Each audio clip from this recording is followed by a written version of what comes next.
السلام علیکم دوستو، امید کرتی ہوں خیریت سے ہوں گے۔ اللہ پاک آپ سب کو اپنے حفظ و امان میں رکھے اور ہمیشہ خوش و آباد رکھے، آمین ثم آمین۔ بسم اللہ الرحمن الرحیم۔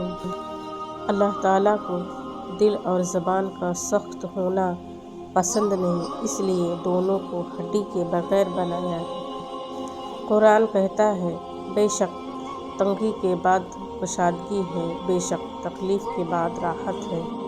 ہاتھوں سے موتی بکھر جائے تو انہیں سمیٹنا آسان ہے، مگر الفاظ سے کسی کی ذات بکھر جائے تو اس کا سنبھلنا بہت مشکل ہوتا۔ جب یقین کا رشتہ اللہ تعالیٰ سے جڑ جاتا ہے تو وہ اپنے بندوں کو کبھی مایوس نہیں کرتا۔ مخلص لوگ بہت کمزور ہوتے ہیں اور دھوکہ بھی جلد ہی کھا لیتے ہیں، کیونکہ وہ اپنے خلوص کی وجہ سے نرم پڑ جاتے ہیں اور زمانہ ان کو نگلنے کی کوشش کرتا ہے، لیکن ان کی مدد اللہ کرتا ہے۔ دھوکہ کھانے والوں کو سکون مل جاتا ہے، لیکن دھوکہ دینے والے کو کبھی سکون نہیں ملتا، وہ بھٹکتے رہتے ہیں۔ وہی لوگ انمول ہیں جو خیر کی خبر دیتے ہیں، پریشانی میں دلاسا اور حوصلہ دیتے ہیں، تنہائی میں اصلاح کرتے ہیں۔ ایسے لوگ قیمت سے نہیں، قسمت سے ملتے ہیں۔ کوشش کرو کہ زندگی کا ہر لمحہ اپنی طرف سے ہر کسی کے ساتھ اچھا گزارو، کیونکہ زندگی نہیں رہتی لیکن اچھی یادیں ہمیشہ رہتی ہیں۔ ان لوگوں سے مت ڈرو جو اپنا بدلہ لینا جانتے ہیں، بلکہ ان لوگوں سے ڈرو جو اپنا معاملہ اللہ پر چھوڑ دیتے ہیں۔ کبھی کبھی ٹھوکریں اچھی ہوتی ہیں، ایک تو راستے کی رکاوٹوں کو پتہ لگ جاتا ہے اور سب سے بڑھ کر سنبھالنے والے ہاتھوں کا پتہ چل جاتا ہے۔ وقت بھی لیتا ہے کیسی کیسی کروٹیں، عمر اتنی تو نہیں تھی پر سبق بہت سیکھ لیا۔ اگر کچھ لینے کی خواہش ہو تو بزرگوں کی دعا لو، اگر کچھ دینے کی خواہش ہو تو اللہ کی راہ میں دو۔ یقین رکھو اپنے رب پر، وہ تمہیں ویران کنویں سے نکال کر سلطنت کا بادشاہ بنانے پر قادر ہے۔ یا اللہ، ہم سب پر اپنے رحم و کرم کے دروازے کھول دے۔ زندگی ایک سفر ہے اور ہم سب مسافر۔ سفر تو کرنا ہی ہے، جیسے بھی کریں، کیوں نہ اس سفر کو صراط مستقیم پر چلتے ہوئے طے کریں۔ اس سفر میں صرف قرآن ہی ہماری رہنمائی کر سکتا ہے، کیونکہ اللہ سے بہتر ہمیں سیدھی راہ کوئی نہیں دکھا سکتا۔ ان ھذا القرآن یہدی للتی ہی اقوم۔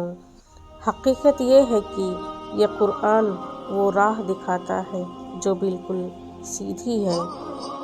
بے سکونی بڑھ جائے تو عبادت کا وقت بڑھا دو اور اللہ سے بات کرو اور اپنے دکھ کا مداوا اسی سے مانگو، وہی رحیم و کریم ہے۔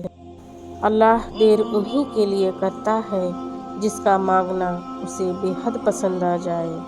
ہر رکاوٹ میں کوئی نہ کوئی بہتری چھپی ہوتی ہے، جو اللہ تک لے جائے اسے ٹھوکر نہیں کہتے۔ تعلقات ہمیشہ دل سے رکھیں، مطلب سے نہیں۔ حضرت ابو ہریرہ بیان کرتے ہیں، رسول اللہ صلی اللہ علیہ وسلم نے فرمایا، لا حول ولا قوت الا باللہ 99 بیماریوں کی دوا ہے، اور ان میں سے سب سے ہلکی بھلا نہ ہو سکے تو برا کرنے کی کوشش نہ کرو۔ دنیا کمزور ہے لیکن دنیا بنانے والا نہیں۔ یقین کی پختگی اور اخلاق کا حسن جس انسان میں ہو، وہ ایک ہی وقت میں خالق اور مخلوق دونوں کا محبوب بن جاتا ہے۔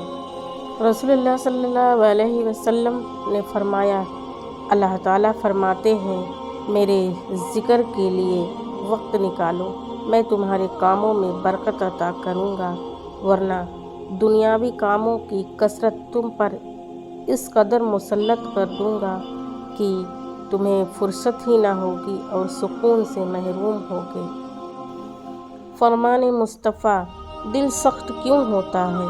اللہ تعالیٰ کے ذکر کے سوا زیادہ گفتگو نہ کرو، کیونکہ اللہ تعالیٰ کے ذکر کے بغیر زیادہ کلام کرنا دل کی سختی کا باعث ہے، اور سخت دل آدمی اللہ تعالیٰ سے بہت دور ہوتا ہے۔ کاغذ کی یہ مہک، یہ نشہ روٹھنے کو ہے، یہ آخری صدی ہے کتابوں سے عشق کی۔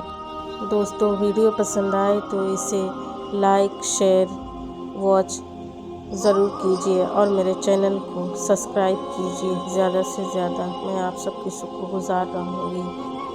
جب تک کے لیے اللہ حافظ۔ پھر ملیں گے نیکسٹ ویڈیو میں، اور چینل کو سبسکرائب کرنا نہ بھولیں۔ جزاک اللہ خیر۔